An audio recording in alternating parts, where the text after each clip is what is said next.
Alright, since bagong taon na sa mga susunod na araw, oras na para gawin ang New Year's resolution.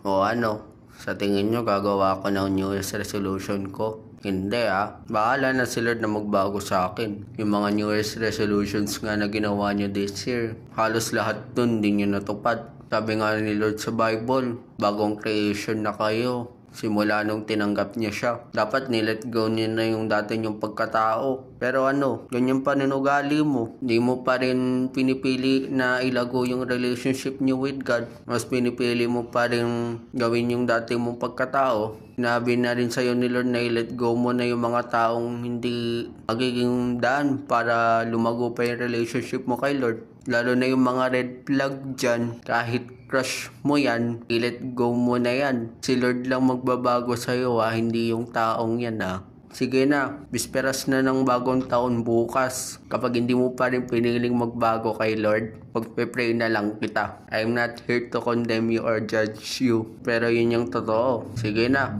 God bless sa'yo.